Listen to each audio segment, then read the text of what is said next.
everybody, I hope we are feeling fine today. I am back with another Fat Electrician video, another story from Nick. So this video has been requested from the lovely TJ F through Buy Me a Coffee. Thank you so much, my lovely.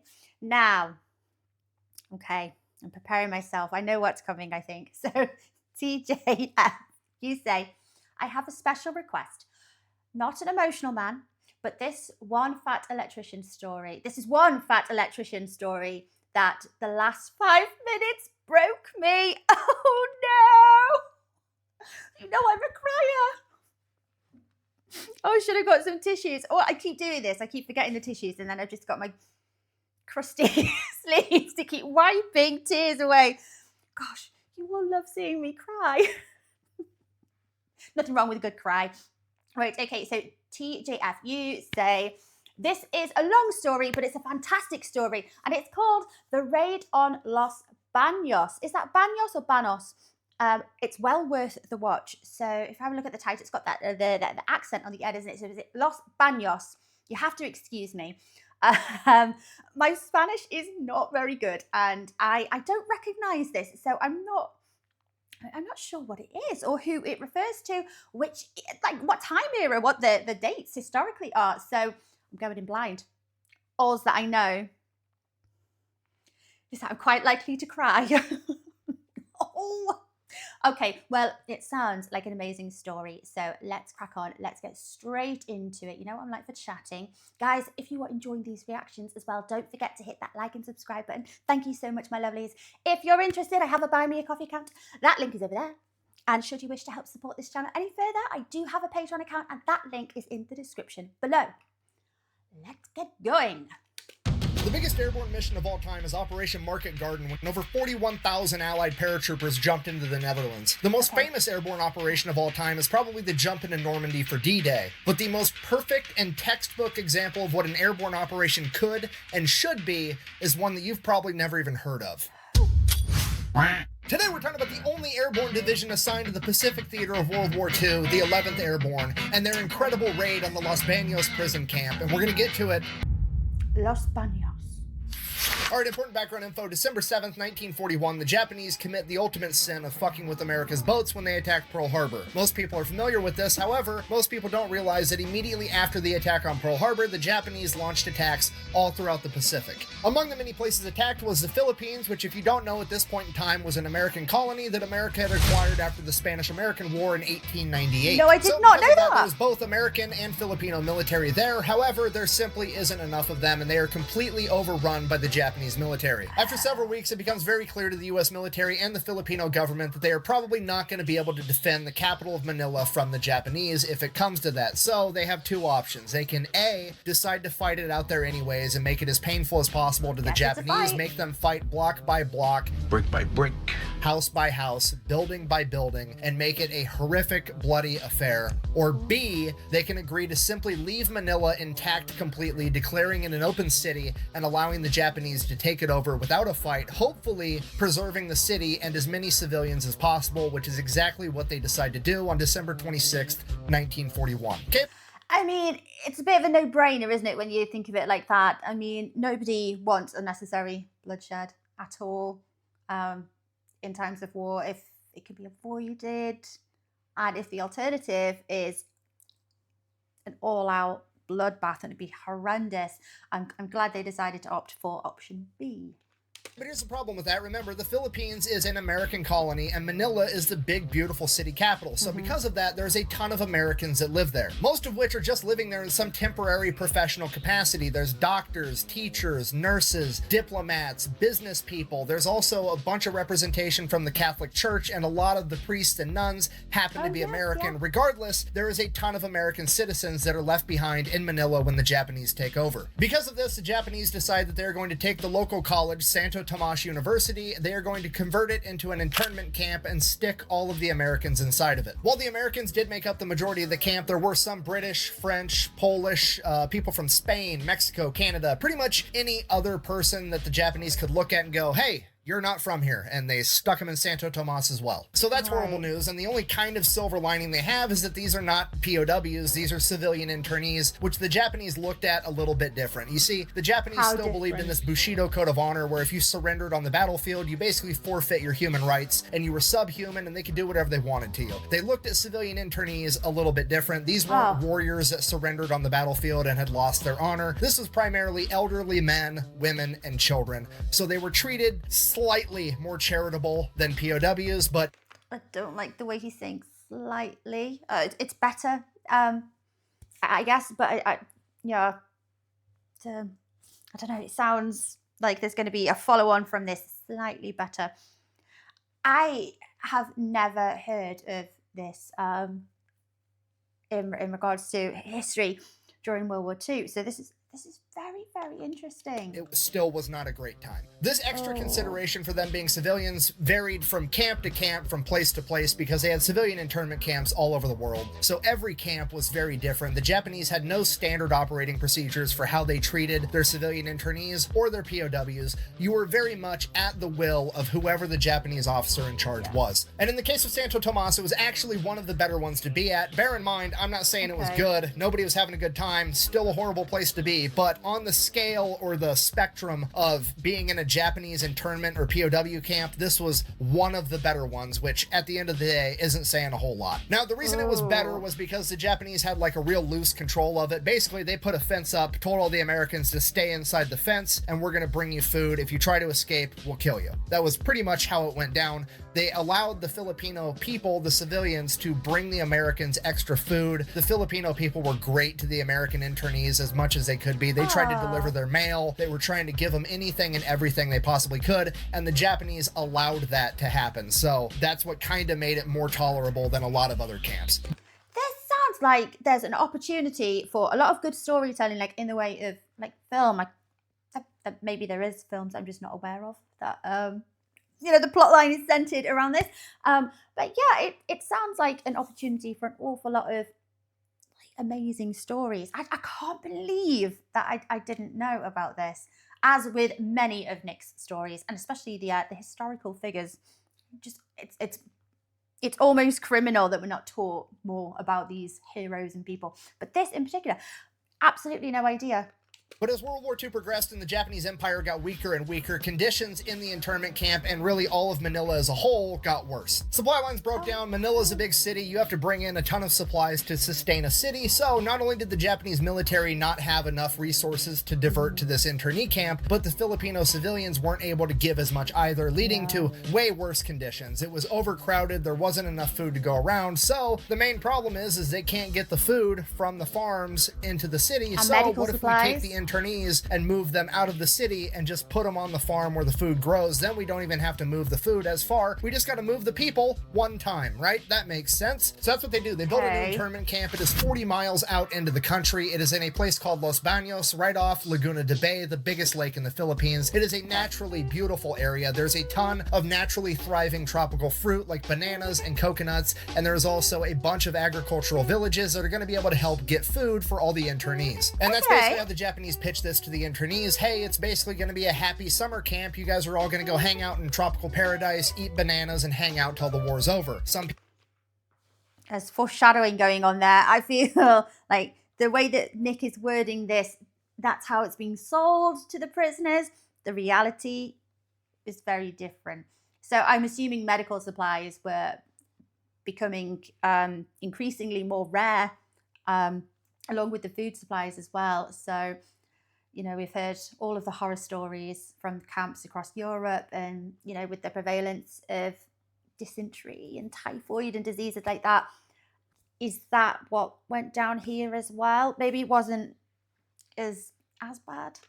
People buy it and they volunteer to go to this new internment camp. A lot of people aren't really buying it, and amongst the people that aren't buying it are the medical professionals. None of the medical professionals, none of the doctors, none of the nurses want to go to this new internment camp. They want to stay put. And just as the first batch of internees were getting ready to ship out to the new internment camp at Los Baños, and it looked like they were going to have no medical staff, finally a doctor by the name of Dr. Dana Nance and 11 naval nurses that would later come to be known as the Sacred 11 would volunteer to go with them. When it was all said and done, 2,147 internees would end up living at the Los Baños internment camp. And in the beginning, similar to Santo Tomas, things are pretty okay, bearing everything in mind. And once again, the local Filipinos are being a huge help. They're literally bringing in carts and carts of food every day to help get these internees more and more calories. And then a change of command happens. They put this guy in charge by the name of Haiwanaka, and he's this washed up Japanese officer that is just completely hands off. He's not there at all. The dude doesn't even get in his uniform anymore. He literally just walks around camp all day with his sandals in his kimono. Doesn't give a shit about anything. So his second in charge is basically running the show. And his second in command is a man by the name of Sadaki Konishi, and he's evil. There's no other way to put it. Immediately upon coming to power, he cuts the internees' rations to 800 calories a day, not because he needed to, not because he didn't have the supplies. He had all the food in the world. He just simply wanted to do it to see people suffer. He no As I imagine, given the time and maybe the mentalities around that period, it's because if you knew a lot of the prisoners here, I'm going to call them prisoners because it sounds like that is where this is very much leading to. Just basically a hatred of the US and the citizens that had, you know, that were from the US maybe. longer allowed the Filipino locals to bring in extra food. This is an internment camp with men and women commingling. Naturally, over the course of months and years, they would form relationships, and every once in a while, a woman would get pregnant, and there were, at times, multiple women pregnant or multiple small children in the internment camp at Los Baños. Because of that, the Red Cross would send dehydrated milk to the camp to give to these small children. Konishi would have his men dump the dehydrated milk out on the ground in front of starving mothers to literally starve babies. Whenever the Japanese chain of command would deliver fruit or vegetables, any type of produce as part of the rations, he would leave it outside for days in the sun, letting it get infested with insects before finally letting the internees pick through it and eat whatever they could. This went on for months and years, and he would continually cut rations more and more for whatever he deemed to be a transgression until the internees were eating only 400 calories a day. What is wrong with this person? That's vile. Oh my gosh. Oh, wow. Okay, he was not joking when he said this man was evil. Oh, there is quite a glare coming through my window. As much as I like seeing the sun in this country, it's quite bright. And as if starving thousands of people wasn't bad enough, Konishi would constantly taunt them the entire time, never letting them forget that the only reason they were in this condition was because he said so. On one occasion, he told the men that he had 100-pound bags of rice in a storage building across camp, and that they could have it if the men would carry it over to the barracks and they could cook it and eat it. So the men that had been starving and lost a third of their body weight go across camp, carry 100-pound bags of rice into the rest of the camp for the women and the children and themselves to finally be able to eat, only for Konishi to tell them that he had changed his mind and that they needed to take the rice back or he would shoot them. And then they took the rice back and locked it away. Over time, all of the internees began starving to death and showing symptoms related to it, whether it be parasites from eating things they shouldn't be eating, a malnutrition disease known as beriberi, dysentery, or scurvy. Dr. Nance and the Sacred 11 were doing everything they could to help everybody, but ultimately, they too were starving to death. There's a lot of different accounts of how bad it got at Los Baños, but the one that stands out the most is when a Catholic priest told everybody that the only way to get out of this now was with the help of God and that they all needed to pray. And one of the nuns there said that if they were going to get out of this alive, God was going to have to send the angels to come get them. February 1943, 1 month before Los Baños would receive its first internees, the United States military activated a new unit, the 11th Airborne Division, aka the Angels. And just for the record, that's not me trying to be cute calling them the Angels because it makes my story go good. That's their actual nickname, and they got it for a completely different reason from anything to do with Los Baños. So, the training of the 11th Airborne Division is extremely important, and that is because General Eisenhower is not impressed with how airborne units have performed in North Africa and Sicily so far, and he thinks that airborne divisions just don't need to exist anymore. No division-sized element of airborne should be a thing. He doesn't think it's effective. We don't need them. Another general that he respects and that he actually went to West Point with and is known for his entire career by the name of Major General Swing disagrees, and he volunteers to go back and train the 11th Airborne to show how effective an airborne division can be. So Major General Swing comes back to America to stand up the 11th Airborne to show how good airborne units can be, and his selection process to get into his new unit is absolutely brutal. The only men that make it through are star high school and collegiate level athletes. But Swing didn't just want a bunch of brawn, he also wanted brains. He made it a requirement that every single man in the 11th Airborne Division at its inception had to have a military IQ test score of 110 or higher. This meant that physically and intellectually, this entire division, from the leadership all the way down to the lowest ranking private, were all qualified to go to officer candidate school, both mentally and physically, which is... Just a quick question. He said military IQ test. Is that the same as an IQ test? Or, you know, is it slightly different? Are we talking about like more strategy, tactical kind of IQ, or is it exactly the same? Let me know, guys. Let me know. I'm sure a handful of you know. Or a lot of you.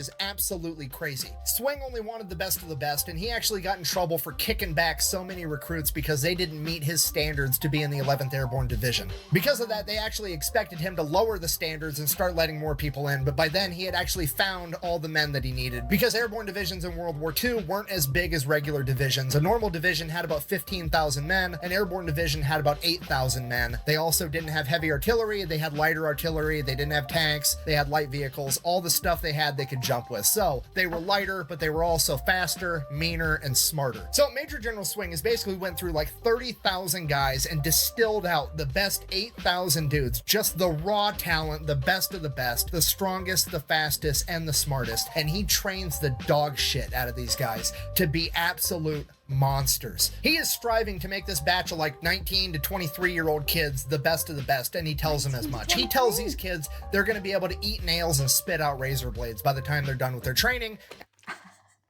Oh, that's quite the analogy, isn't it? Oh my gosh. Okay, so was it part of the criteria that they could only be in between the ages of 19 and 23? Oh, that makes it's a bit sad to think that if you're older than 23, you're past your prime. Oh, I'm very much past 23. Interesting though, because I don't think, say like as a 28-year-old male, I wouldn't have thought your physical ability would be any less than a 22-year-old. No? Am I just totally wrong?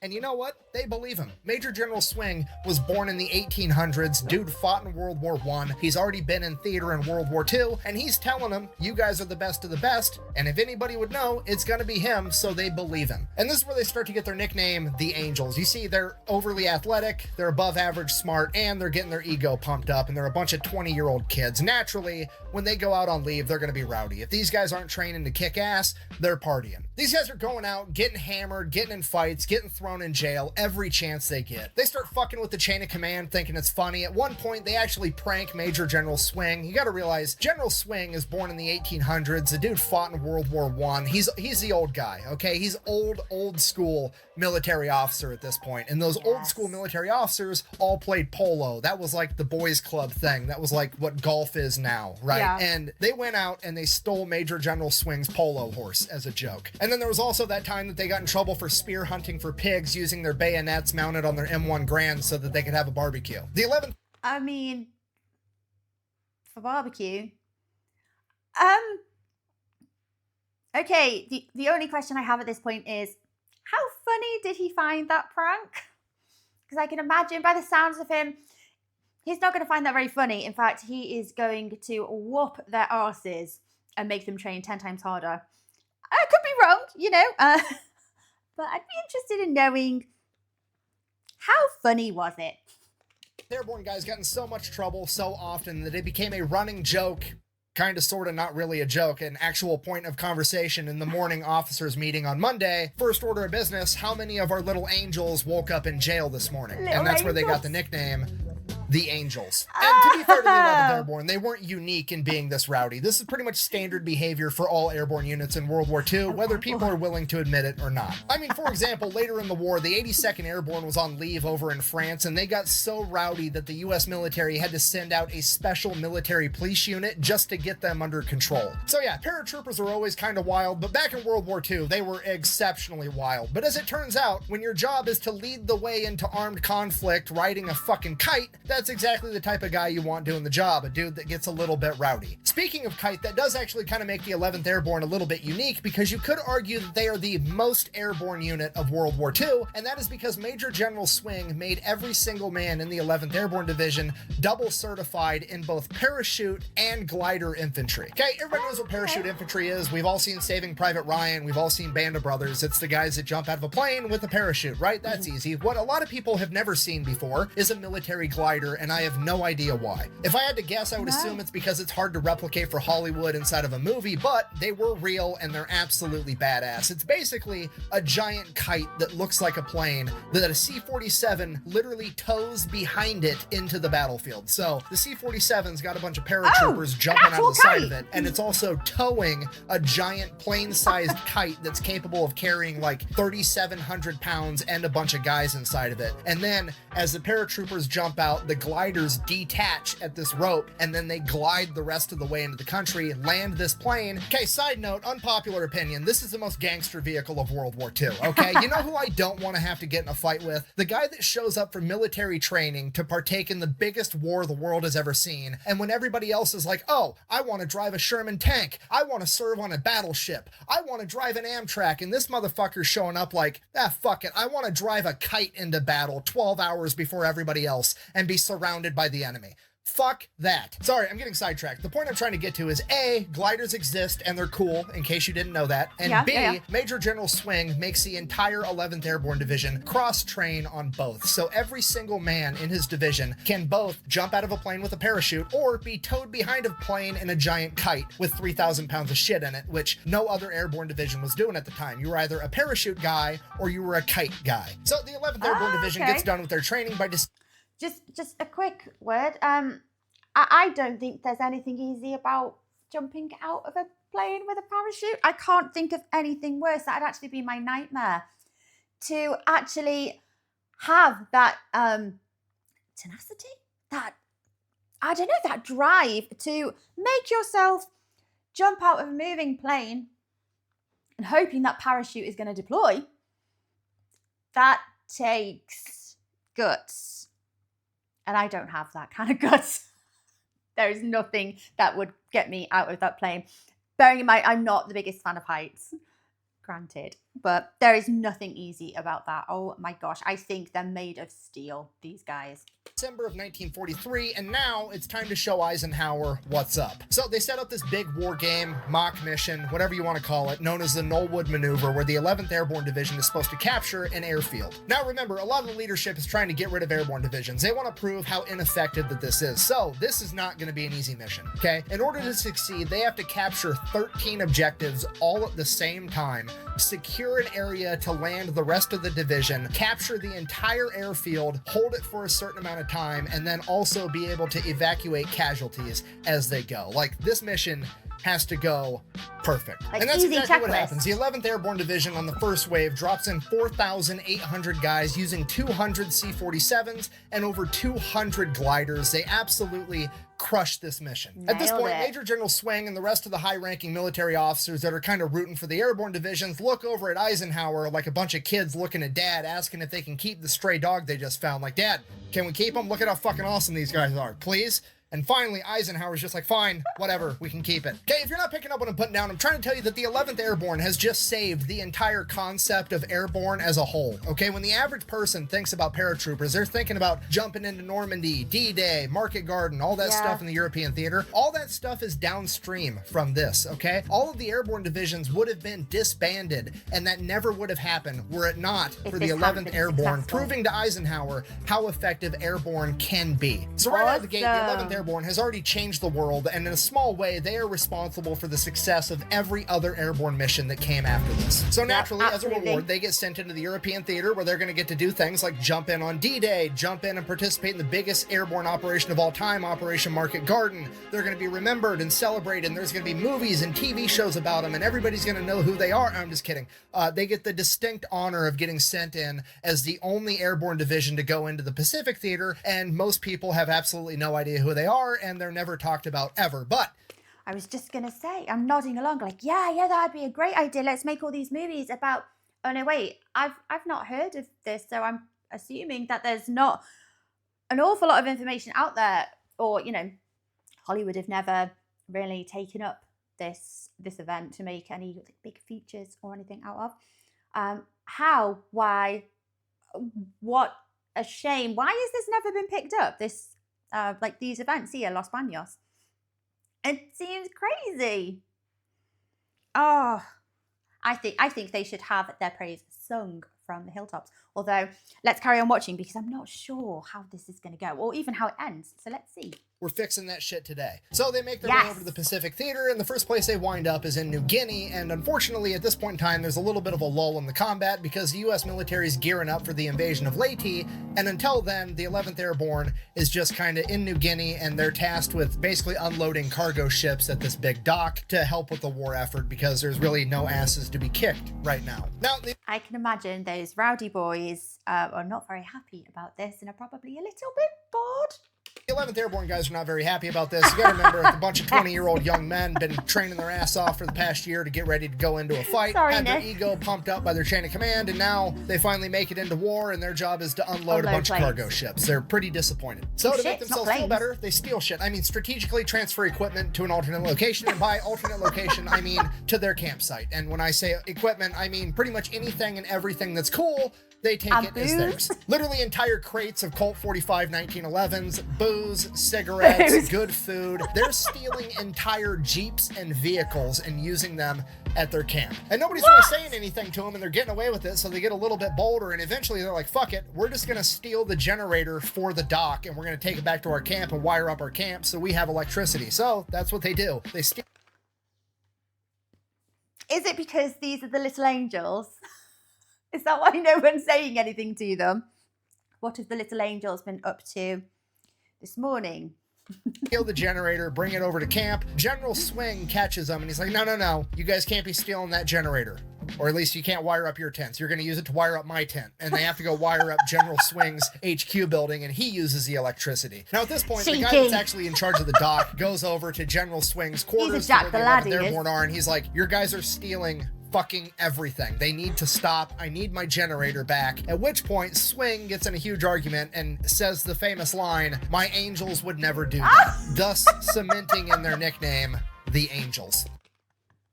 Well, he didn't say the little angels this time. Okay, my angels would never do that. He is just every bit of a Jack the Lad as these angels. That's what I think. Quite mischievous in his youth. He's very empathetic, I think. Shortly after that, the 11th Airborne would get orders that they were going to partake in the invasion of Leyte, and they would have to leave a bunch of their stolen goods behind. An MP unit came in to clean up their camp and reported back that there was an entire parking lot of stolen vehicles there. How'd that get in there? So, Battle of Leyte, we talked about this last week with the 77th Infantry, aka the Old Bastards. They were there as well. But if you don't remember, or if you didn't watch that video, basically the Japanese government has come out and said that they are going to make the Battle of Leyte a decisive battle in the war. They are throwing anything and everything they have at this fight to not lose this island. Basically, the American forces have one half of the island, the Japanese forces have the other half, and they're both being resupplied on their back ends and fighting in the middle, trying to claim this island. Eventually, the 77th Infantry Division would be sent around the backside of the island to make an amphibious landing and take over Ormoc Bay, which is where the Japanese were getting their resupply from, cutting off the enemy supply lines, while the rest of the Army and Marine units held the line, including the 11th Airborne, and continued to fight. The 11th Airborne Division and every other unit that fought at Leyte sustained heavy casualties, but for every single angel that fell on that battlefield, he took with him 45 enemy soldiers. After claiming victory at Leyte, the next objective to take is Luzon, the main island in the Philippines, with the capital of Manila and the Los Baños internment camp. With this being the main island, there's no doubt that the Japanese are looking to make this a decisive battle as well. Luckily, 3 months prior to this, MacArthur had already sent someone to begin prepping the stage for an American victory at Luzon.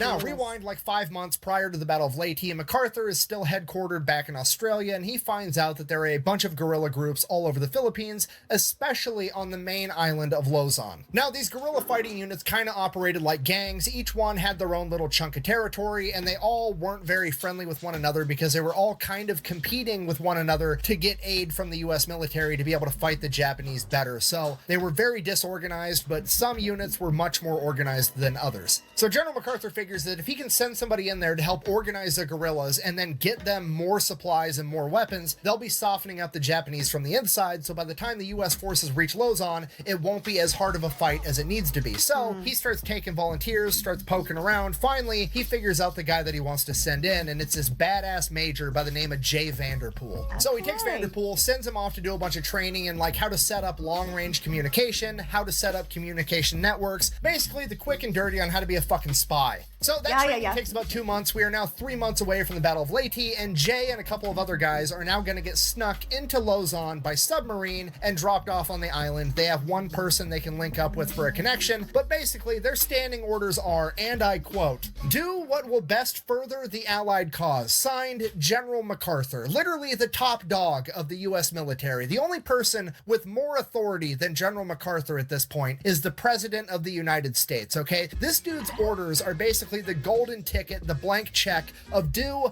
whatever you want, just be a menace to the enemy. So, first order of business, he finds out who the best guerrillas on Luzon are, and it's this group called Hunters ROTC. It's ran by a bunch of ex-Filipino army guys that are actually coordinating their men like an actual military. They have a chain of command, they have order, they actually do military tactics, they are conducting legitimate guerrilla warfare, and they are fucking good. They've got 2,500 men, and they are a gigantic pain in the Japanese ass. So Jay needs to get linked up with them, get them more organized, and get them more supplies, more guns, more ammo, more food, more water, more everything. He needs to hook these guys up so they can be an even bigger pain in the ass. The problem is they're like 60 miles away on the other side of the island, and Jay is like a 5'10" white guy. All the other white people have been thrown in internment camps, and on top of that, he's wearing a US military uniform. The odds of him making it 60 miles through enemy territory on this island, not looking too great. So what's Jay gonna do? I mean, the meatheads are probably like, I mean, he could just walk there through the jungle, avoid the roads, don't go into town, he'll get there in 2 weeks, it'll be fine, he'll get the job done. Other people are like, he could probably, you know, pay somebody to drive him there in a trunk, smuggle him in,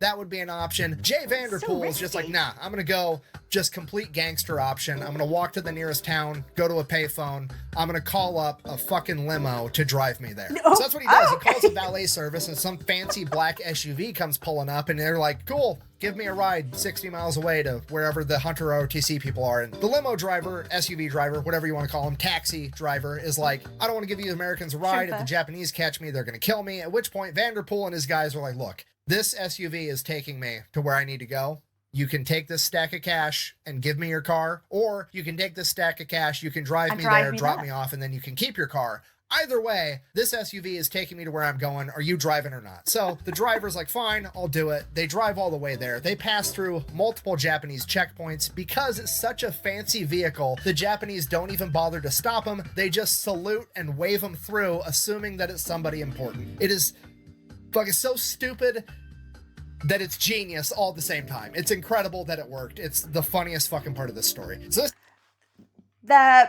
maybe their manners and their politeness has definitely been their undoing. But to be fair, maybe culturally speaking, most of those occasions, there would have been someone very important in such a nice car. And if they had the audacity to stop this person and ask to search their vehicle, I can't imagine that going very well for an awful lot of these soldiers. So to be fair, I'm not saying I can understand the mentality, but you know, it kind of just it's not as nonsensical as it appears at first. Can you imagine if they did stop them to check, and there just did happen to be a very important official or high up officer driving? Oof.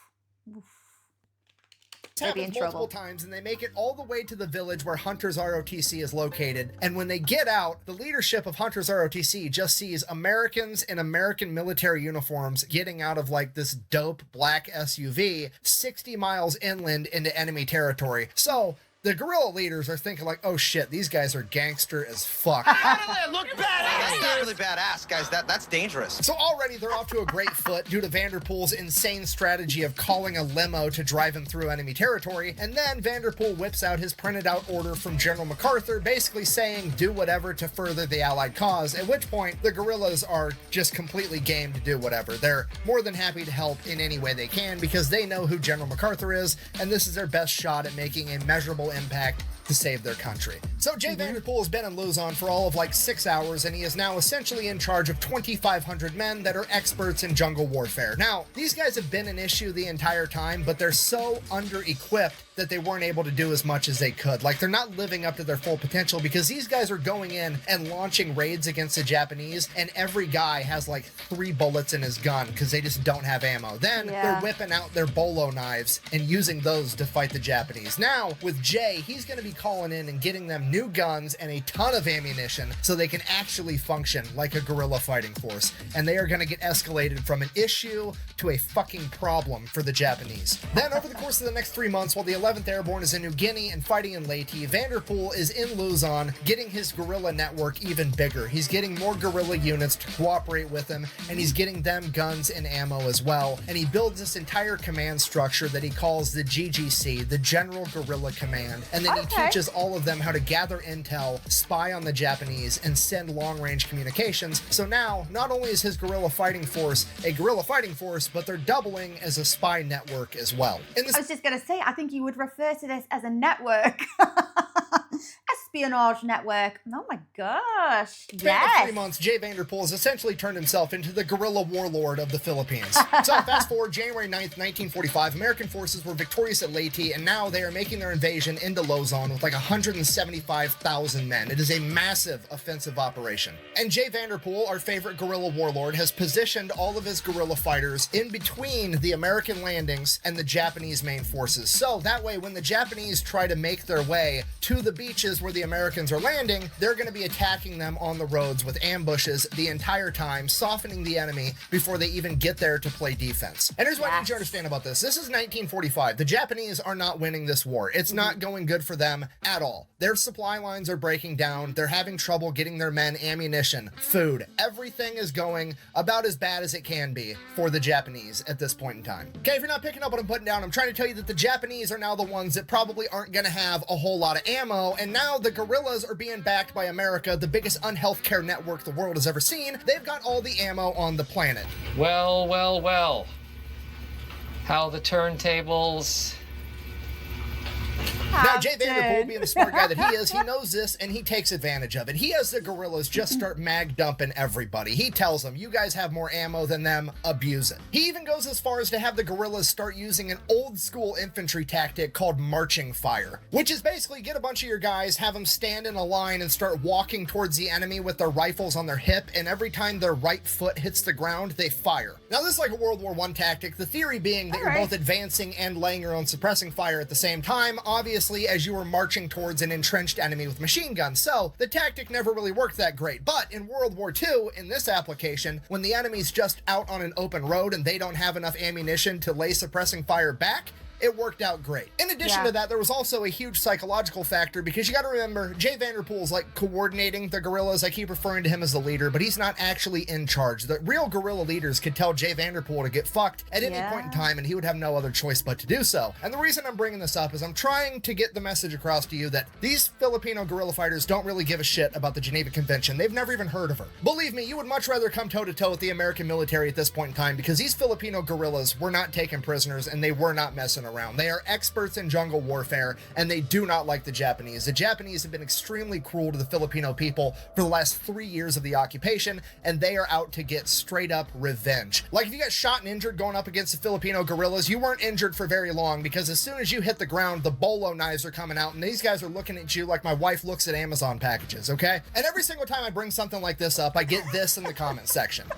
Buh! That's a war crime. Buh! To which I mean, yeah, sure, I guess, but I mean, what do you think is gonna happen? Because you say it with this conviction like you think RoboCop is gonna descend from the heavens and enforce justice. Because I hate to break it to you in your fragile worldview, but guess how many Filipino guerrillas got convicted of war crimes after World War II? Absolutely fucking zero. Okay, now look, I'm not saying that's right, I'm just saying that it happened. And to be honest with you, I'm not that upset about it. I mean, we've all seen those situations, right? It's not appropriate to punch somebody in the face, but also, if you're at the bar with your wife and some dude walks up, smacks your wife on the ass, and says, "Hey, sweetheart, how would you like to go home with a real man?" and you turn around and punch that motherfucker in the face, fucking he kind of deserved it. And if you don't like that, that's fine. We can agree to disagree. But guess what? The good news in all of this is it's easily avoidable. All you have to do is not invade the Philippines and then go out of your way to be evil and cruel to all the locals for no fucking reason. And this probably won't happen to you, okay? Simplest concept in the world. I know a lot of people struggle with it. I'm going to say it real slow. Don't fuck around and you won't find out, okay? I think when we're talking about war crimes or wars in a past tense, it's very easy to think with legality and morality. And I think at the time, in the heat of the battle, or in these awful circumstances, I think you can try and apply all these things, but it's difficult because we run on instinct, and it's very much kill or be killed at the time, isn't it? So I don't know. It's a tricky one. It is a tricky one. I hope that this lesson is helpful.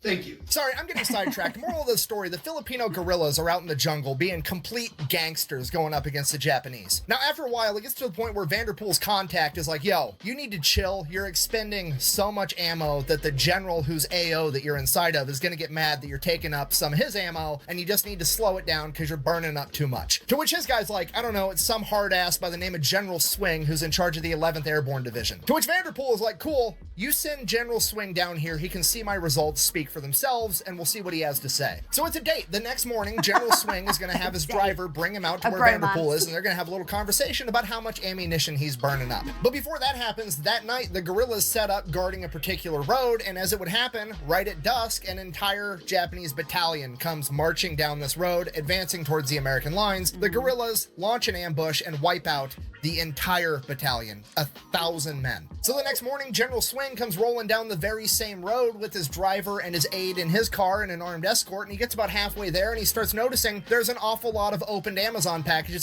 dead guys on the side of the road. Japanese and the closer soldiers, he gets to where Vanderpool's supposed to be, the more and more of them there are. And after a little bit, General Swing just tells his driver, "All right, turn this shit around." He leans over to his aide and says, and I quote, "You give Vanderpool all the goddamn ammunition he wants." So this continues for about a month as the American forces fight their way through Luzon to Manila. So Battle of Manila kicks off February 3rd, 1945, and the first order of business is to liberate Santo Tomas internment camp, and that also happens on February 3rd. And what they find at Santo Tomas is absolutely horrific. The conditions of the camp have done nothing but gone down since 1943, and the conditions that they are living in 1945 are very similar to what I've already highlighted when I talked about Los Baños previously. Because of this, General MacArthur himself decides that he needs to see this with his own eyes, so he goes and visits Santo Tomas and immediately decides that his next order of business is to liberate the Los Baños internment camp immediately, and he gives that order directly to General Swing and the 11th Airborne Division. Okay, I need you to understand, that's a really big deal. General MacArthur is like top dog in the military. It's President, MacArthur, everybody else. MacArthur doesn't tell individual divisions or units what to do. He doesn't give those kinds of orders. He tells entire military branches what to do,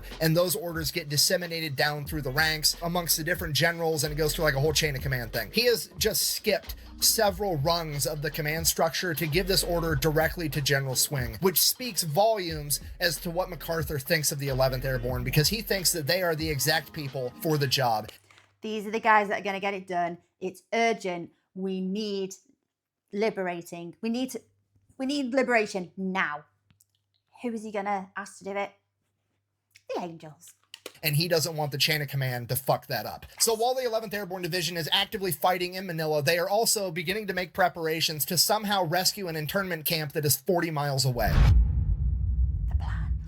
So right out of the gate, Vanderpool sends a bunch of guerrillas over to Los Baños. They're going to be living in the jungle 24/7, keeping an eye and keeping tabs on the internment camp and reporting back any intel they have. In addition to that, the guerrillas also have standing orders to make an emergency attack and try to save as many internees as possible if they need to. The reason for that is because there's a pretty big and pretty legitimate concern that if the Japanese are going to abandon that internment camp, that they would try to execute all the prisoners first. And in the unfortunate event of that happening, the guerrillas have the orders to attack and try to save as many people as possible. Now, with the planning of this mission, bear in mind that the 11th Airborne is still fighting actively in the Battle of Manila, and while that's going on, they're also trying to plan this mission, and this mission is seemingly impossible. Now, the planning of this mission is done by a young officer in the 11th Airborne known as Henry Mueller, and his plan is absolutely genius. Okay, so here's the initial problem. Los Baños is 40 miles behind enemy lines, and there is an entire infantry division between the Americans and this internment camp, approximately 10,000 Japanese soldiers known as the Tiger Division. So if the Americans launch a major offensive and try to punch through and destroy that division, they're going to radio back to Los Baños, and they're worried that that means that they're going to execute all the prisoners. So that's not really an option, meaning the only thing they can do is do an airborne operation where they jump in right on top of the internment camp. So Mueller starts getting intel back from the guerrillas, and they have this hand-drawn map of the camp and the surrounding area, and there is this big-ass field about 1,000 yards away from the Los Baños internment camp, and it is big enough for them to be able to land an entire company of paratroopers there. But you still have the issue of the C-47s have to fly overhead, the company has to jump out of the planes, float down, land, get their shit together, and run as fast as they can 1,000 yards, get into the internment camp, and stop the guards. It sounds straightforward. On the basic level, it sounds straightforward. This, in reality, is not going to be a fast operation. I don't really know how long it would probably take, estimating. But you do have the risk of the Japanese learning very quickly what's happening. And like Nick said, the biggest risk here is that they start executing prisoners.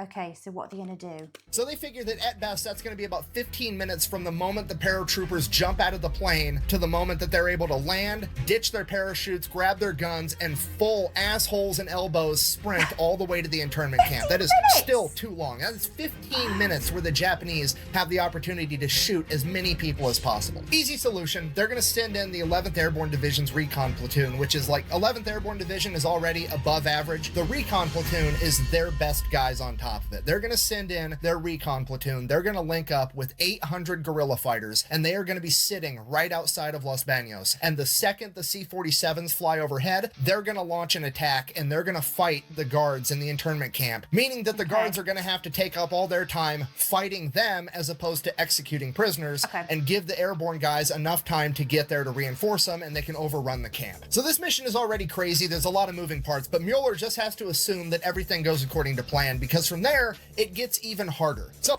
there's a lot of risks, a lot of things that might not go to plan. When we assume that this is all went according to plan, this means that the guards have all been taken care of, and there's now approximately like 1,100-ish soldiers there between the guerrillas and the American forces, and there's approximately 2,100 internees that are in their final stages of starving to death, and they now have to transport that 2,100 people 40 miles away, and they don't have any vehicles. So that in itself is a huge logistical issue, but then you have to also add on to the fact that there is 10,000 Japanese Tiger Division soldiers blocking the route to get back to where you need to go. So at this point, Henry Mueller is like, you know what? We're just going to do some gangster shit. We're going to drive our tanks through the biggest lake in the Philippines to get there. So in addition to the guerrillas and the recon platoon waiting in the bushes for their moment to attack, the paratroopers falling from the sky, there is also going to be an entire battalion of amphibious tractors, Amtraks, floating tanks that are going to drive across Laguna de Bay, the biggest lake in the Philippines, and then drive 2 miles further inland to hit up Los Baños, and then they are going to be the ones that smash through the gate, and they are going to pick up all the internees and drive them back across the lake into friendly territory. Oh, guys, the thought I've just had here. Can you imagine being the interns, prisoners here, and you, at this point, you would feel so hopeless, so exhausted. You would be, you'd have it in your head, you're going to die there. would you feel a little bit forgotten about, just hopeless, like nothing was going to really help you or save you? And then, oh my gosh, it's actually making me well up a little bit to know that your country has gone through these lengths. The whole operation. You've got, oh gosh, just everything. That's I can't imagine how you would feel about that. Do you know what I mean? That would be an unbelievably overwhelming feeling. Genius. The only problem at this point is that they don't have enough Amtraks to be able to load up everybody at the internment camp. So when the Amtraks do show up in Los Baños, they're going to load up all the kids, all the women, and the men that are the sickest and unable to walk the 2 miles to Laguna de Bay. Then the Amtraks are going to take off, drive/sail all the way back across the biggest lake of the Philippines, drop people off, turn around, head back across it again to go pick up everybody else. And that's the problem, because while they're waiting with their backs to a giant body of water, that infantry division, the Tiger division of 10,000 angry Japanese soldiers, are going to have time to make it back to the internment camp, track them down, and presumably slaughter everybody, because they're not going to stand a chance. It would be 10-1, and these guys are going to be showing up with tanks, mortars, and artillery. So in order to address that, they're going to build up a massive American force right on the front line, directly in front of this Japanese Tiger division, effectively forcing them to have a Mexican standoff with the American division. And this is going to put the Japanese leadership in the position of like, I know that there's a prison raid going on directly behind me, but if I turn around to address it, this entire American army is going to kick my ass. So they're effectively just going to have to sit there in this staring contest and let this raid go on behind them, even though they know it's happening. It's genius. Mueller is effectively playing 4D chess. So Henry Mueller takes his plan to General Swing, lays it all out, and General Swing is like, okay, let's do it. It should work. The problem is we can't do it yet because we don't have enough manpower. We're still fighting the Battle of Manila, and we've taken so many casualties between Leyte, fighting down through Luzon, and now the Battle of Manila. We just don't have the guys to spare right now, but we're going to do it as soon as we can. So they're forced to kick the can down the road for like 2 weeks, and during this 2 weeks, somebody from Los Baños escapes the prison camp and makes their way over to the 11th Airborne's area of operation, and they get picked up, and Mueller hears about it. So Mueller wants to talk to this guy. He wants to know everything about the camp. Maybe he's missing something. Maybe there's something he could do to make his plan better, make it more effective, save more people. So Mueller brings this guy into his office and they start talking, and this guy he's going to have, surely at the absolute bare minimum, base level, this guy is going to have a good idea of like the routine of the guards, you know, shift changes, when all of these things that are happening internally inside here are going on. So even intel like that is so valuable. He'd have an idea of how many, I want to say prisoners, how many interns are left, what state they are in. I mean, they already know that they are in the final stages of starving to death, which is horrible. So very useful intel though.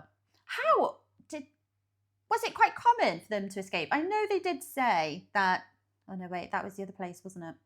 Never mind, ignore me. Let's carry on. He's brilliant. He's memorized everything. He was previously an engineer, and this dude went as far as pacing off different buildings. He actually had measurements of how far it is from the gate to this building, from this building to that building. He knew where every machine gun emplacement was. He was able to draw out a very accurate map, every guard tower, everything. So that's... So he was...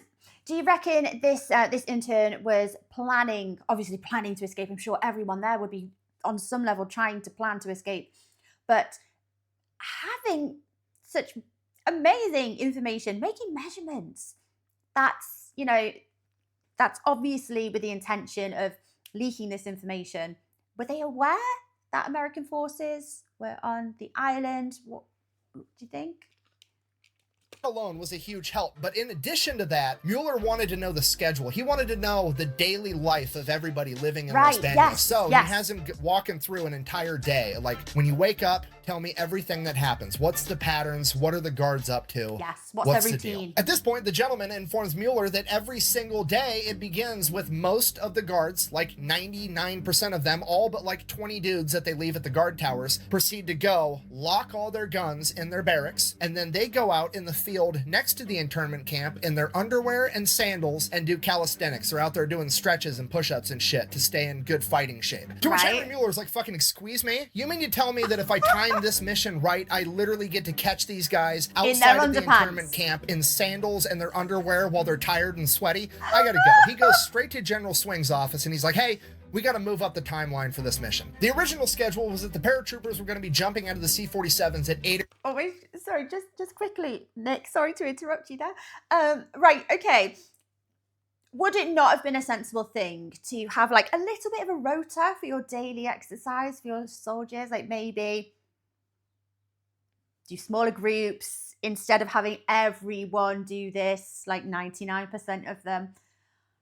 Do like split them into groups of 4, rotate these exercise sessions throughout the day, because if you are attacked, if there's a surprise attack, you're literally caught with your pants down, literally. O'clock in the morning, and Henry is like, we gotta bump that back. They gotta jump out at 7 in the morning, right in the middle of these guys doing push-ups in their underwear. We're literally gonna catch the enemy with their pants down. Now, the reason he had to go all the way to General Swing to get this approved was because before that, the earliest they could be there was 8 o'clock in the morning. The reason for that was because they wanted the C-47s to have the light of dawn to be able to take off, just because it's easier getting that many planes in the air when everybody can see and it's not dark out. But everybody pretty much agreed, this is worth it. We're going to do it anyways. So that's the plan. The plan is set in stone. We just have to wait until we have the manpower to actually pull it off. And then several things happen. The first one being that a local farmer and fisherman is sailing his boat around Laguna de Bay, and he ends up seeing the Los Baños prison camp or prisoners from it somehow, and he reports back to the Americans how sickly and how poorly they are being treated. So that's number one. The secondary thing that happens is Vanderpool's guerrillas report back that the Japanese are digging a massive hole in the ground, a humongous trench, and at the top of it are machine gun emplacements, and everybody assumes the worst, that they are digging a mass grave. I was just about to pause and say, there's no chance that that's a mass grave, is it? So, because the events of the war, how it's unfurling, how it's going for the Japanese forces, not very well at this point. Are they completely abandoning this site and they're expecting to execute all of the prisoners because maybe they're thinking they're an expense in rations and personnel guards, and they're going to pull them back to other places that they're needed elsewhere. So if that's the reasoning behind that, they've got there just in time. Oh my gosh. So that's it. Time to shit or get off the pot. We're doing this, and we're doing it right now. Get that big military force built up right in front of the Tiger Division so they can start their Mexican standoff. Get the recon platoon out in the jungle with the guerrillas and spool up the C-47s. And for the love of God, somebody turn on Fortunate Son while we do it. I don't care if it doesn't come out till 1969 and it's February 23rd, 1945. Just make it happen. Early morning, February 23rd, 1945, all of the 11th Airborne Division guys start loading on to the C-47s. Now, originally they had just slotted one company to go in and make this jump, but a lot more than just one company worth of guys ends up showing up. Now, I can't prove this with any official military document. They weren't on the manifest, but it was very much one of those situations where everybody in the 11th Airborne Division wanted to be on this mission, okay? They'd already been through hell together. They fought through Leyte, they fought through Luzon, they're in the Battle of Manila, and they had freed Santo Tomas, and all of them had seen the horrors that were happening inside of that POW camp, and absolutely everybody wanted to help. So more guys showed up, whether they were supposed to or not, and they jumped as well. So they load up into the C-47s, they take off. Problem, one of the C-47's landing gear won't retract back up into the plane. Apparently, in the darkness of night, one of the maintainers on the ground forgot to pull the locking pin out of the landing gear, and now they can't pull the landing gear up, meaning they can't get up to speed. They're gonna miss the hit time. Okay, right out of the gate, that's a big fucking problem. I mean, it's only one of the planes, so it's got approximately like 28 paratroopers in it, but in a mission this small, 28 guys can be a make or break amount of dudes. And we don't have time to turn around, pull the pin out, and get that plane back up into the air. We can't have all of the C-47s slow down because then none of them will make their hit time, and they all have to be there when they're supposed to be there because those Amtraks are showing up on time, the recon platoon and the guerrillas are showing up on time, And most importantly, we gotta catch the enemy literally with their pants down in a field doing push-ups. At this point, the pilots are like, fuck it, I'm just gonna floor it the entire way there with the landing gear down. I'll just beat the atmosphere into submission for the next 40 miles, to which the radio tower is like, you're gonna blow an engine if you do that. And the pilots respond with, well, let's hope I blow it on the way back. And I think we can all agree that's gangster as fuck. Badass. Well, that's going on. The recon platoon and the scouts are going and they're getting into position. And one of the recon guys, a guy by the name of Terry Santos, as he's coming up to the camp, approaches this guard hut that's like kind of right out in the middle of nowhere. It's like an early warning system. And inside of it's just one man sleeping on his gun, and he's got a field phone in his other hand. And Terry pulls out his knife. He's gonna kill this guy. But then he stops. He realizes that this guy's out there as an early warning system. He's probably got to check in every hour, every half hour, every 15 minutes. He has no idea. And if this guy misses a check-in, it's going to put the entire camp on alert. So he resheathes his knife and just sneaks past him. Okay, side note, luckiest Japanese soldier in the entire story, and is being a complete shitbag. So all I'm saying, sometimes being a shitbag could save your life. I mean, what's the shitbag's creed? Never stand when you could sit, never sit when you could lay down, and never be awake when you could be asleep. Yeah.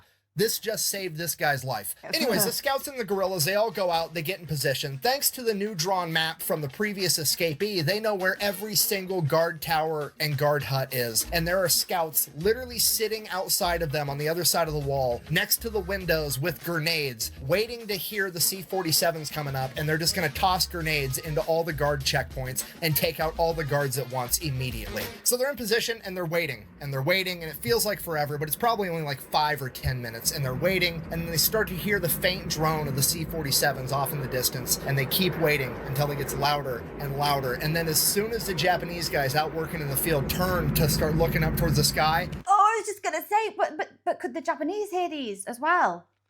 they attack. Every guard hut on the ground gets a grenade through the window. Every guard tower gets raked with machine gun fire. Terry Santos runs in, and the barracks that has all the guns inside of it, and he throws white phosphorus grenades inside, lighting the entire building on fire so that they can't even retrieve their guns if they wanted to. Another scout runs up to the commandant's office where the man in charge is supposed to be, and the only Japanese man in there runs and jumps out the window of the second-story building, and allegedly the scout shoots him out of midair with his Colt 45. Nice shooting, Tex. Some of the guards try to fight, the paratroopers show up, and all in all, this entire affair is quick, violent, and over, with somewhere between 70 and 80 of the Japanese guards being killed in action, and the remainder of them fled off into the wood line in their underwear and sandals. So it's going perfect. Everything has gone 100% according to plan. Next... Don't forget that detail. That is the most important detail. They have had to flee in their underpants.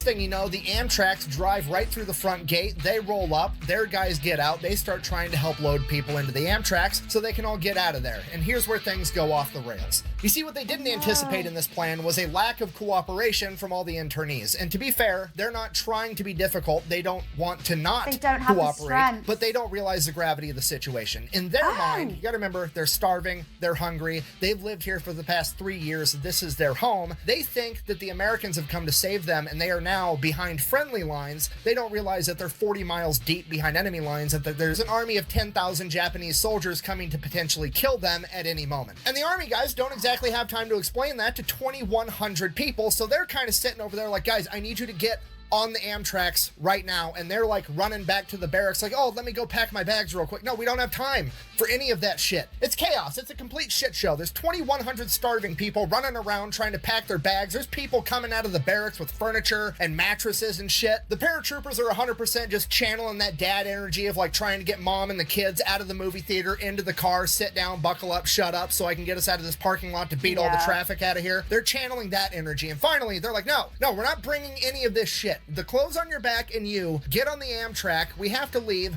right now. And they're like, fuck it. They take white phosphorus grenades and they go and they light all the buildings on fire so that people have to get out of them because they need all of these people to fucking leave now. And amidst all the chaos, there's this famous interaction where this young woman in her 20s that's been in this internment camp the entire time comes up to one of the biggest, best looking paratroopers there and is like, are you a Marine? And he's like, no, I'm a paratrooper, like trying to be Mr. Big Badass, right? And she's like, oh, all the time I've spent here in this internment camp, I've always dreamed about being rescued by a Marine, which is just the ultimate cherry on top of this shit Sunday. Like, hey, sorry things aren't going that great at this moment. Also, don't know if it helps. Just wanted you to know that I would rather bang a Marine.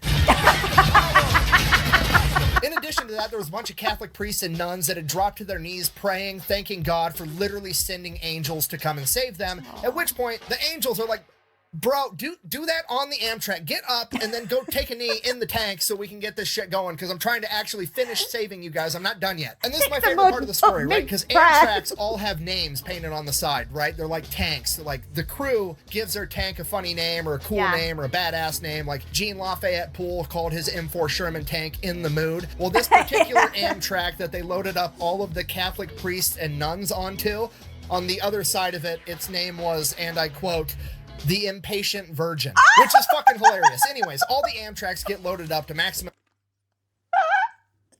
I hope they didn't see it.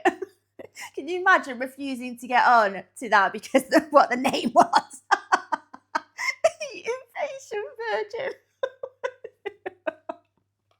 Capacity, and they take off. So now we've got all the paratroopers and somewhere between 500 and 600 of the healthiest looking internees available, and they're going to have to walk 2 miles over to the lake. Okay, now cut back to the Amtraks. They're driving to the lake and they start taking fire from the tree line. They can see the muzzle flashes off in the distance. So one of the American soldiers in one of the Amtraks is trying to get up to the 50 cal to return fire, but there's so many internees in there and nobody's listening. They're all cheering and talking and nobody can hear him. He's telling people to move, but they're not listening. So he finally just literally gets on top and crawls over people to get onto this machine gun to start returning fire. And this dude is just dumping ammunition everywhere in that general direction, literally cutting down the trees that these people are firing from. And finally, when he quits seeing muzzle flashes, he stops firing into this tree line. And as the gun falls silent and the ringing in his ears finally goes away after a couple seconds, he hears a baby crying. And he looks down and there's an internee woman that was obviously starving to death, and she was holding a 3-day-old baby named Lois. And the baby was crying because one of the hot brass casings from the 50 caliber machine gun had fallen down and burnt this little 3-day-old baby's face. And this American soldier's name was Dwight Clark, felt like the biggest piece of shit on the planet because he had just burnt this little baby's face with a brass casing. But as sad as that is, everything works out as best as it possibly could because they get all of the internees across the lake, drop them off, turn back around, go pick up everybody else and bring them back safely. They got every single internee in Los Baños out of that camp. Okay, worth mentioning, prior to this mission, the chain of command always sets parameters as to what's going to deem this mission a success. And this mission being successful was if they were going to be able to liberate 1/3 of the internees, and they got all of them. Unfortunately, not everybody would get a happily ever after. Why? Among the Japanese soldiers that escaped in the first attack was Sadaki Konishi. He fled, made his way back to the Tiger Division, at which point, later on in the coming days, he would convince the leadership of the Tiger Division to go back to the internment camp, and there was one village that was adjacent to it, and for whatever reason, he decided that that village should pay the price for his embarrassment, because apparently they would have had something to do with it, surely, even though they really didn't. More or less, the entire village was burnt to the ground and they killed everyone for the crime of simply existing near the site of their embarrassment, even though they had nothing to do with it. About a week later, American forces would win the Battle of Manila, and they would continue to advance southward towards Los Baños, where they had previously been, and the 11th Airborne and the rest of the Allied forces would come face to face and see what the Japanese had done to that village because of their success during the Los Baños prison raid. For this, Sadaki Konishi was captured, tried, and sentenced to death by hanging in 1949, which, unpopular opinion, seems like far too quick of a death for somebody that is that evil, but I don't know, maybe I'm a bad person. I agree with Nick, but I think the fact that he was tried is a huge thing, because I think that's the most just thing that happens to these utterly vile, evil people. It's the fact they have to answer for their crime. They don't get an easy death. They don't get an easy way out. They are answerable to the enemy. And that is the best outcome, I think. Yes, you know, arguably they deserve a much worse fate than that. But the fact that they actually managed to try this gross, there's no words for this disgusting human being. But the good that came out of this was that over 2,000 internees that had been tortured and starved for over 3 years would finally get to return home and live happily ever after. The Sacred 11, the naval nurses that volunteered to go and help keep all of these people alive while also living under the same conditions, were all awarded the Bronze Star and are highly regarded as heroes.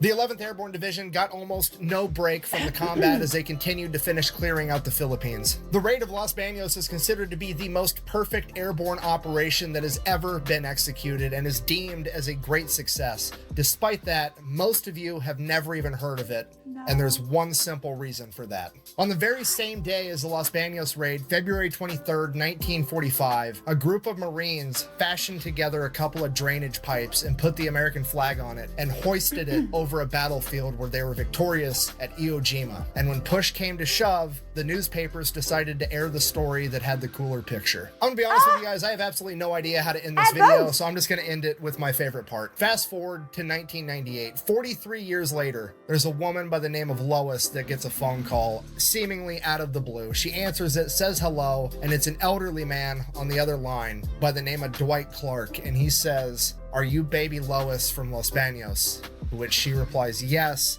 and the next thing he says is, "Do you have scars on your face?" Oh. This man fought through the Pacific in World War II. He has probably both seen and had to do horrific things to survive. And out of all of that, it has tormented this man for the past 43 years, knowing that he may have hurt a sweet, innocent little baby. And after that time, 4 decades, he finally finds out that she did not have any scars on her face. And that is probably the happiest ending with the most closure that I could possibly give you. So, thank you for watching. Best way to support the channel is go buy some merch. FatElectrician.com. Quack bang. Out. That's the ending. This is a really long video. I need a drink. Oh, hey, real quick. One more thing. If you guys wanted to know more about the 11th Airborne, there's a guy that actually specializes in it by the name of Jeremy Holm. He actually helped me out with this video. He's written 3 books on the subject, and he has his own YouTube channel exclusively making content about the 11th Airborne. I'm going to have that link down below if you guys were interested. Other than that, I'm going to go get that beer now. See ya.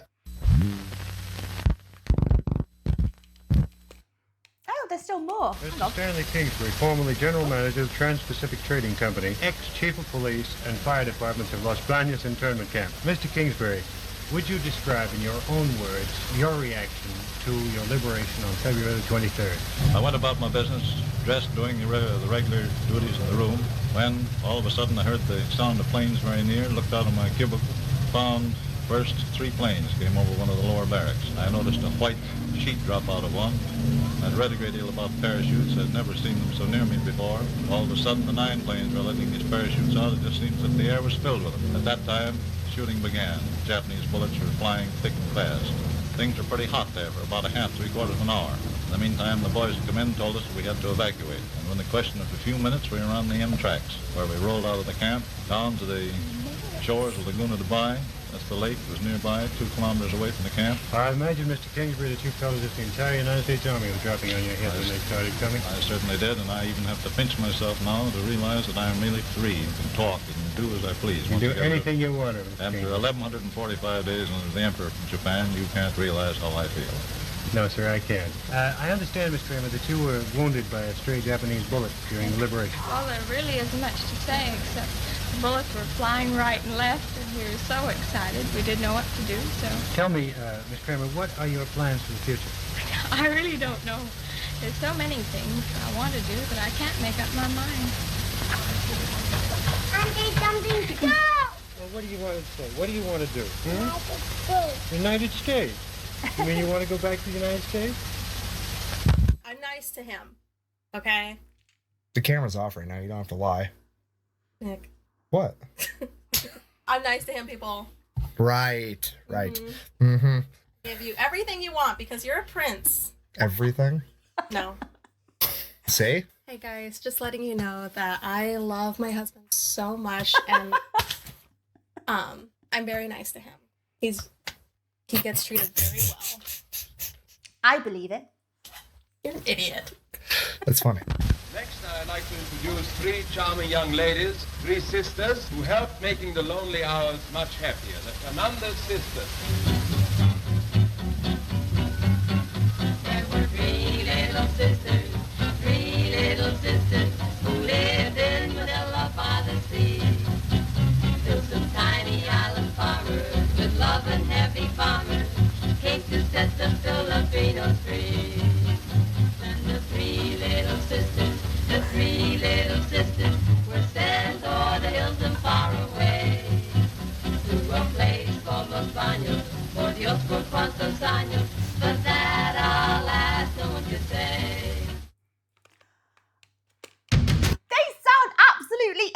amazing. Oh my gosh, so much happened in the last 5 minutes of this video that I didn't expect.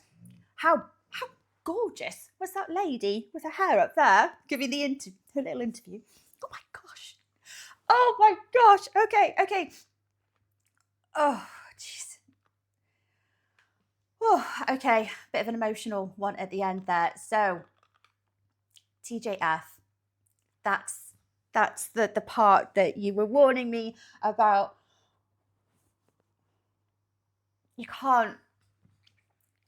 I can't fathom the guilt that this soldier felt. Oh, 40 years later, he phoned her and she didn't have a scar. Oh my God. Imagine being very, very confused as this lady answering the phone.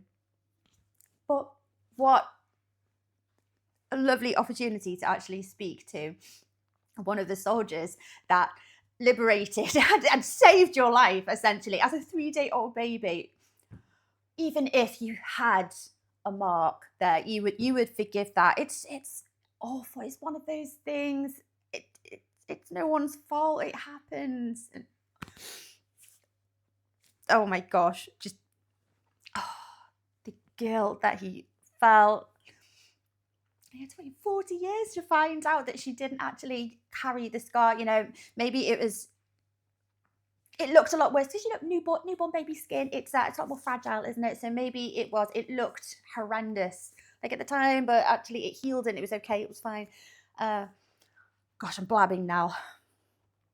How amazing are those 3 sisters there? Oh, they would have been so entertaining listening to and singing. You know, we hear stories of performers like this throughout the darkest periods in history, and they keep everyone's spirits just by singing and dancing, storytelling, regaling everyone. It's absolutely amazing. I thoroughly enjoy listening to these stories. I cannot believe that I have never heard of the raid on Los Baños. I didn't even know the situation with the Philippines during World War II. I feel like it should definitely receive more media attention, or should have received more media attention. But yes, I understand other things. So many other things were going on at the time, but this is another one of those things that it feels so criminal to not be taught about in schools, to not be aware of at the very least. Why is there no Hollywood blockbuster based on this? It just seems like perfect material to write a film about because it's so inspiring. It's such a moving thing, you know, to be one of the interns and seeing the sheer might and force of your country's forces coming to aid and to save you and liberate you, you know, from the midst of the enemy's dead and cruelty, and that feeling, you just can't imagine, can you, how the interns felt at that feeling would never leave you. I think it'd be quite overwhelming, actually, even to see it and to hear about it. It brings a tear to your eye because it's just such an inspiring and such a heartwarming story. So, thank you, TJF, for requesting that. Oh my gosh, what a wonderful, wonderful story. I feel there's so much good that happened by the end of, you know, the raid on Los Baños. But what happened with the village is, it's vile. It's absolutely vile. Do you think that was the reason for, obviously they trialed, I forget his name now. It's awful. I don't want to remember his name. He's an awful, evil human being. Do you think they found out the motivation behind it? And the motivation was because of his shame. So he's going to release all of his anger on this village that just happens to be neighboring Los Baños. Is that the reason behind it? Or was it more of a tactic to draw out American forces, maybe to, I don't know. but for whatever reason, just vile human being. There's no words, is there? There's just no words. That is just evil incarnate. Anyway, and otherwise, very inspiring, wonderful story. I love hearing these stories that you're just not aware of them. And there's so many of these wonderful things, awe-inspiring things that happen when humanity is suffering the most, when there's so much conflict going on. That's when you see some of the best of humanity. Sometimes I think, you know, we band together, we're so altruistic, we self-sacrifice, and some of these stories are absolutely amazing. So thank you very much for requesting this video. Guys, it's been a little bit of a long one, but I hope you're still here. And thank you very much for watching along with me today, guys. Much love. Take care of yourselves, my lovelies, and I will see you next time. Bye-bye.